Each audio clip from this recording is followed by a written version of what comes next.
yang berjudul Jangan Asal Ditiru. Jangan asal ditiru. Nah, seorang petani mempunyai 2 ekor keledai. Suatu hari, ia menugaskan kedua keledainya untuk melakukan sebuah pekerjaan. Satu keledainya diperintahkan untuk membawa garam, dan yang satu lagi ditugaskan untuk membawa bejana dan periuk kosong. Kedua keledai itu mulai berjalan membawa bebannya masing-masing. Di tengah perjalanan, keledai yang membawa garam merasa kecapean dan letih karena jumlah garam yang dibawa lebih banyak dan lebih berat dibandingkan bejana dan periuk kosong yang dibawa rekannya. Sebaliknya, keledai yang membawa bejana dan periuk merasa senang dan barang bawaannya lebih sedikit dan ringan. Akhirnya, keledai pembawa garam memutuskan untuk beristirahat dan masuk ke dalam telaga yang ada di pinggir jalan supaya kekuatannya pulih kembali. Tatkala ia keluar dari telaga, ia merasakan seolah-olah ia baru hidup kembali. Garam yang di punggungnya sudah mencair di telaga. Ia keluar dengan tubuh segar dan bersemangat, seolah-olah ia tidak pernah merasakan letih sebelumnya. Ketika keledai pembawa bejana melihat apa yang terjadi pada temannya, ia tertarik untuk menirunya. Ia ceburkan dirinya ke dalam telaga agar juga bisa merasakan kesegaran sebagaimana yang dirasakan temannya. Tapi petaka justru terjadi kepadanya. Sesaat setelah ia masuk ke dalam telaga, penuhlah bejana yang ia bawa ke dalam air. Penuhlah. Hingga tatkala ia ingin keluar dari telaga, hampir saja punggungnya remuk dan terbelah karena beratnya bejana yang sudah penuh dengan air. Nah, mungkin ini hanya dongeng dan cerita belaka, tetapi di dalamnya terkandung hikmah dan pelajaran.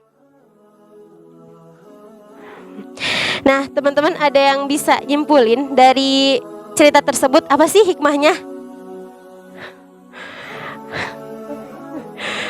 Ayah Tatika ada?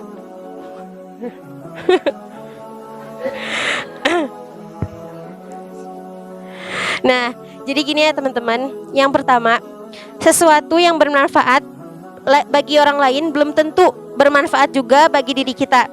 Bahkan mungkin saja akan membahayakan diri kita. Dan apa yang menyengsarakan orang lain bisa jadi justru itu bermanfaat bagi kita. Nah, yang kedua, sebelum kita meniru orang lain, seharusnya kita pelajari dulu apa yang menyebabkan orang tersebut melakukan hal tersebut. Apakah perbuatan meniru dirinya akan mendatangkan kebaikan atau justru keburukan?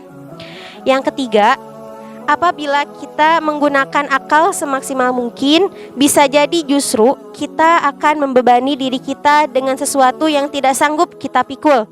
Akhirnya kita tidak mendapatkan apa-apa kecuali kerugian. Nah, teman-teman, dalam kehidupan sehari-hari juga mungkin terkadang kita melihat orang gitu ya, wah dia hafalannya bagus, innya bagus gitu ya, segala perfect gitu ya, perfect banget. Tetapi belum tentu karena kita tidak tahu ya seberapa berjuang dia buat bisa ngedapetin hafalan itu gitu ya.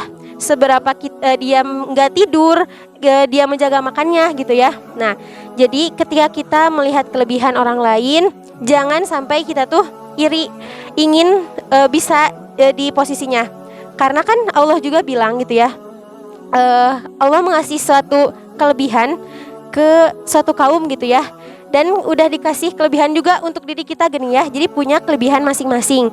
Dan terkadang kita sebagai manusia juga terkadang iri gitu ya, ingin kita tuh mendapatkan apa yang orang lain dapatkan gitu ya. Nah, jadi kita tuh udah punya porsinya masing-masing gitu ya. Misalkan dia unggul dari suaranya, dia unggul murojaahnya, dia unggul bahasa Arabnya, mungkin bahasa Inggrisnya gitu ya. Nah, kita juga punya potensi gitu. Makanya ketika kita punya potensi, sok maksimalin potensi itu gitu ya. Jangan malu untuk mengeluarkan potensi tersebut. Ya, gitu. Ya mungkin sekian yang dapat Ana sampaikan. Mohon maaf apabila banyak perkataan dan kesalahan yang Ana perbuat. Semoga bisa diambil yang baiknya dan dibuang jauh-jauh yang buruknya.